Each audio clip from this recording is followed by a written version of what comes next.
With continued advancements in artificial intelligence, what are some of the biggest ethical concerns around AI when it comes to creation of content, misinformation, and its uses in Hollywood?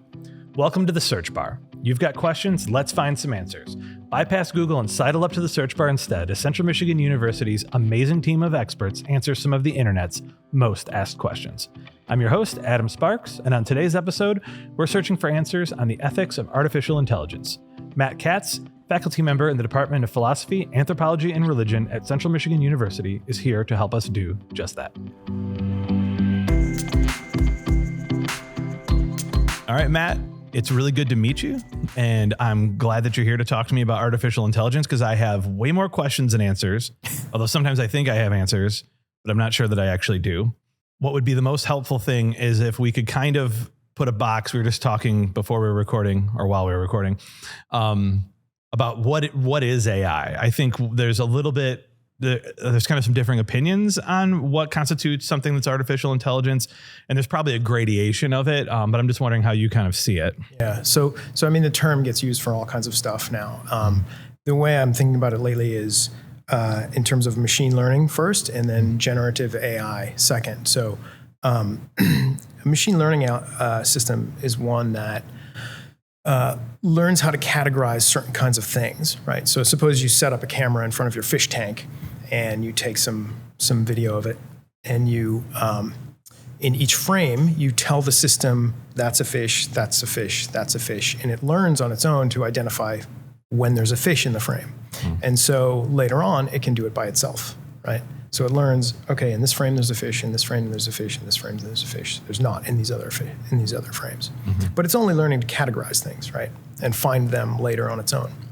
As opposed to generative AI, right? Which will generate its own responses. So ChatGPT, you can ask it questions and it will generate a response for you.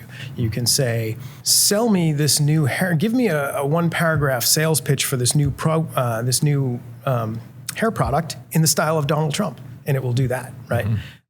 So it's generating on its own as opposed to just learning to categorize one thing after another, and sort of doing one thing. That's how I would think of that. Artificial general intelligence would be an AI system that can do sort of all the various things that a human being can do cognitively. So, you know, we have all kinds of systems, like we just said, we could train a system to identify fish. We can train ChatGPT to answer questions about anything you want. We can train systems to drive cars, but they all do sort of one thing really, really well, or play chess or play Go or whatever. There's no system that does all of the things that a human being can do.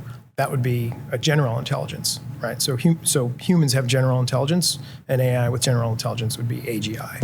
Right. And then super intelligence would be a system that can do all that and perhaps much more, can think much faster, can understand much more.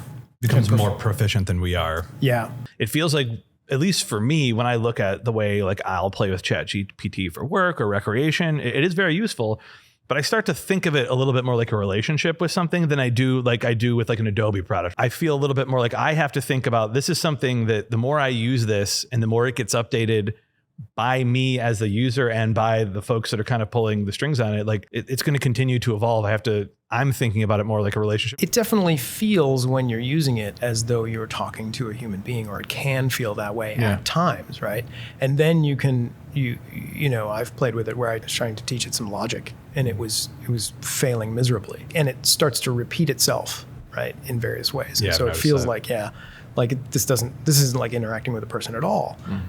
But I do suspect you're right. Like as it gets better and better and better, it will feel more and more like a person, and we might feel much more as though we're interacting with something that has, I don't know, maybe self-awareness or personhood or something like that. Yeah. Or if it feels like it has empathy, then you start to trust it more. And I think that's kind of the thing that always makes me nervous with it, is like, right now, like you had said, I feel like in ChatGPT, again, I just keep using it.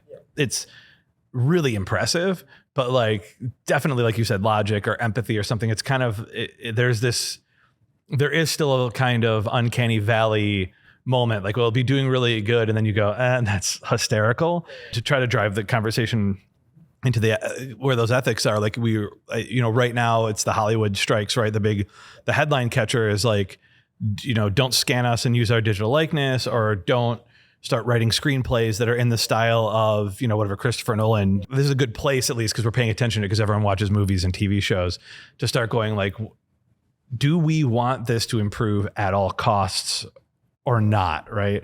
Yeah, I mean, I think there's lots of worries about what it could be used for and what it will be used for. And I mean, the strikes in Hollywood are about, among other things, the issue with AI is this going to be used to replace us as human writers or as human actors, right? I mean, I think there's other worries, there's similar worries in other venues too, right? So, I mean, I've read pieces about lawyers using them to write briefs, right? Which didn't go well, of course, or politicians using them to write emails, right? So are we going to be using them in that way that will eliminate jobs for people, right? That's a real concern.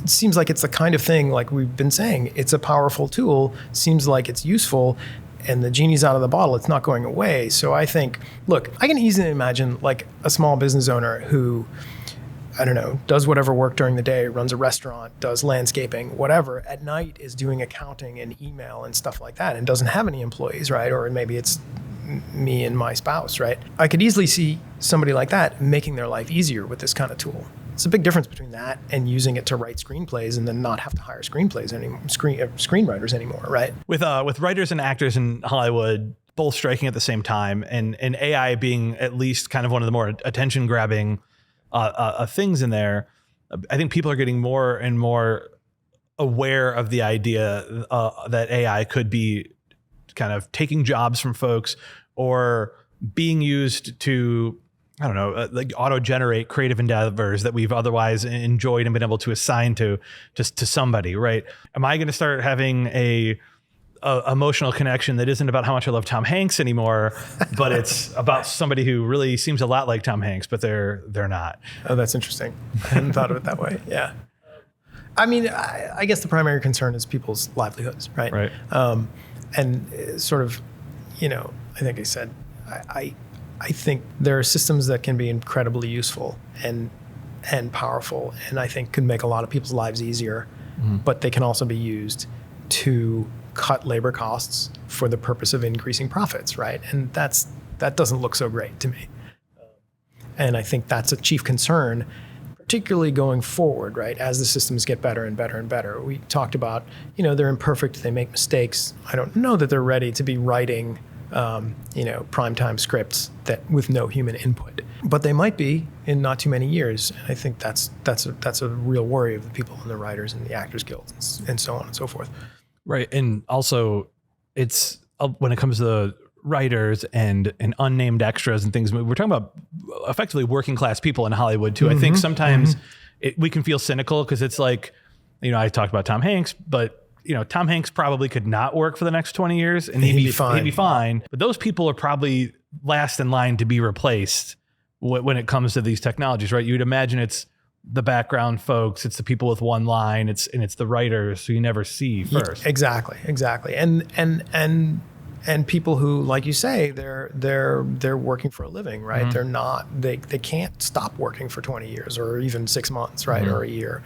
And so I think you're exactly right. It's easy to think of it as a problem for Tom Hanks and Selma Hayek, but it's really a problem for, tens of thousands or hundreds of thousands of people who make a living in the industry. What are some of your other concerns as far as like kind of the more immediate stuff? Because I feel like that's sort of one of them. We start to see, like you were talking about if it's in the medical field or the justice system or hiring, like how do you feel about it in terms of like the election cycle or I think, military use of AI or surveillance states? Because we're all kind of slowly living in a bigger surveillance state every year, right? Like it's a little bit of a thing. Well, self-surveillance in a way, we're kind of subscribing to it. Yeah, I mean, it does seem like sometimes I just mention something to someone in my family, like no devices around. Like, I'm thinking about a new bicycle. And then, I open up and there's ads for bicycles, right? Like, wait, didn't type anything in. My phone is clearly listening to me, right? Okay, so two things come to mind. I mean, well, several. We talked about, perpetuating inequity. We talked about job losses, right? Military use and misinformation and disinformation, right? So military use, I think the real concern there is having systems make decisions that a human being ought to make. And I mean, from what I've read, the U.S. military at least says it's committed to always having a human being in the chain of command and always making decisions and not using autonomous weapons, not allowing autonomous weapons to make decisions on their own. Of course, they're still getting information from them, so you want to make sure the information is accurate. For me, like presently, right now, using AI to create information that never happened in reality is a real worry, right? I mean, deepfake is the term. I don't know if it's necessarily the term we want to use, but I mean, who was the senator? I'm blanking on his name now, from Connecticut. Blumenthal, maybe. Opened up a hearing on AI using some audio of his voice speaking, and it wasn't him speaking, and he didn't write it, but it was really good facsimile, right? It sounded like him. It was words he would have used. And, this is pretty concerning, I think, in terms of, I mean, we've already seen the 2016 election, actors all over the place trying to, sow discord with misinformation and disinformation. And it's if we get to a point where systems that can create video and audio and meld them together are readily available, and we can have faked audio of Biden saying the 2020 election was stolen, right? Like, that's a real worry, because it's really hard to tell the difference, and it's not clear that there are systems being developed to determine whether something was AI or made by AI or not, but they're imperfect as well.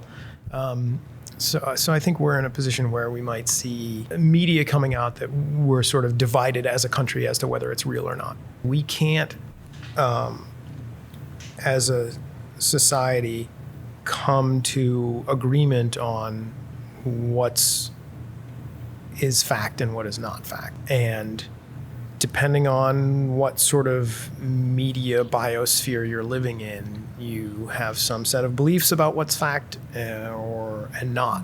And it's very, very difficult, it seems, to provide any evidence that will turn people away from what they already believe, right? And so, creating evidence that's even more visually convincing or auditorily convincing, it's a concern. The hypothetical, right? The hypothetical, YouTube can automatically put a watermark on something that it says AI generated. Yeah. Let's say that happens. Great. And it's really effective. And we both go, that's really effective. Everyone in the computer science industry goes, trust us, it's really effective. Yeah. I feel like the week after that would happen, there would be millions of people going, conspiracy. Literally, they're only doing it because the stuff that I was watching turns out to all be AI generated videos or whatever. Like, I feel like I don't know that there's a battle to be won there. Yeah, I tend to agree. That's the real worry, is that even watermarking won't solve the problem, right? Mm-hmm. Because, I mean, on the one hand, it's just as you say, plenty of people won't believe it. Right. The other concern I have is, well, I mean, suppose YouTube says, okay, we're going to watermark everything. Mm-hmm. What about other actors around the globe, right, who make no such assurance, right? People tend to, right now, are believing who they believe, right? And so YouTube says, yeah, this is watermarked. Somebody else says, no, it's not. Even, so OpenAI and other actors are creating systems to detect what was AI created and what wasn't, but they're imperfect, right? Mm-hmm. And it just sort of opens up an arms race with people who want to create AI that's undetectable, right? So here's some system for creating video and audio that's not watermarked. Here's some system for determining that it was AI, right? Yep. Okay, let's improve it so it's uncatchable, right? So yeah, there's all sorts of concerns in the sense that, now you have me really worried that this is an unsolvable problem. I think the scary part to me, and tell me how you feel about this, I'll kind of say it as a statement, is that it feels like what we probably need to at least have a better handle on some of these things, it's probably not going to be an act of Congress, but it seems like what we probably need is the bureaucratic institutions to do a better job. For example, like the Department of Transportation and like the highway safety boards, they should probably be dealing specifically with the AI that's in cars that determines when it does the ghost stopping or stops and the Tesla doesn't hit the truck. But there's also a little bit of a public resistance to like put a lot of money into bureaucracy right now. Like that political fight. That political fight also seems to need to pass Congress. So it just makes me a little scared that like I don't trust a lot of folks who, to try to say this politely, don't seem to have a really firm grasp on even the most basic technology that we interface with to pass any laws. But it also seems like it's low-hanging fruit to pretend that spending any money on putting permanent players into the bureaucracies that might help us define these things. Also, it's low-hanging fruit to criticize funding them too. Like the whole thing just feels like kind of like a circular problem, right? Like it's. I guess my hope is that there's enough people working in and around Congress that they can help lawmakers learn enough and understand enough to pass meaningful legislation that will help. But I mean, exactly what such legislation would look like is a whole other question. I mean, I think you're exactly right. Like, putting money into bureaucracy is sort of a polite way to put it would be highly unlikely at this stage, right? Yeah, but it feels like we should. But it feels like we should. I don't disagree with you. It feels like we should. I mean, one thing that I've read is that the EU is ahead of us on this. Yeah. And that whatever legislation they pass will be a model for the rest of the world. So, I mean, I get, and I'm not up on what they're passing yet. But if that's true, great, right? I mean, I'd be shocked if it just gets left to. I'd be shocked if Congress doesn't pass something, or if the EU doesn't pass something and Congress models some legislation on what the EU does. And then, it's sort of the next question is, okay, what did we do? Will it be helpful for all of the various problems that we've talked about? I mean, I know that the White House has like a blueprint for, AI, for, rights and responsibilities with AI. I forget what they're calling it, right? And it looks like, a good starting document. Has its, it mentions things that it ought to mention, but, implementing those desires and those directives is a whole other story. And getting it passed by Congress is a whole other story. Right? Are there authors? Are there websites? Is there resources where we're talking about kind of the ethics and the philosophy of AI that you would put forward for someone to kind of get a little taste of their mouth, kind of swirl the Cabernet, if you will? So I'll tell you the book that I use. So I teach a philosophy of artificial intelligence class. It's an honors class. And I use a book entitled Ethics of AI. Mm-hmm. And it's a collection of papers from a conference that was put on a few years ago, and it has all kinds of great stuff in it about different topics like autonomous vehicles and autonomous weapon systems, and how should we imagine, a world in which AI does all the work and nobody makes a living? Do we want to address that now before it's too late? Right? Please do. Exactly. Right.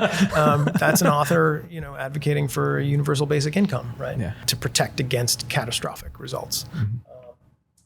And it also has chapters thinking about, what if AI someday becomes conscious or sentient, right? Would it thereby have rights and responsibilities like an adult human being, and how should we treat it, right? And it has chapters on current thinking about how do we ensure that the AI that we're working with now doesn't affect us negatively without, how do we align it with our own values and principles and things like that? Mm-hmm. So it's got a whole range of topics in it. It's really a good book. Do you have any online places you go? Honestly, there's some good resources on YouTube sort of explaining basics of machine learning. Mm. I watched a video of a kid, like a high school kid, programming a machine in like a half an hour to recognize handwritten digits. Well, hey, I really appreciate the conversation. I know we went long, and whatever folks listen to will be like a shorter version. It was edifying and super interesting. Really fun, man. Yeah, thanks for coming in. Thank you. Appreciate it. It was great. Thanks for stopping by the Search Bar. Don't forget to like, subscribe, or follow so that you don't have to search for the next episode.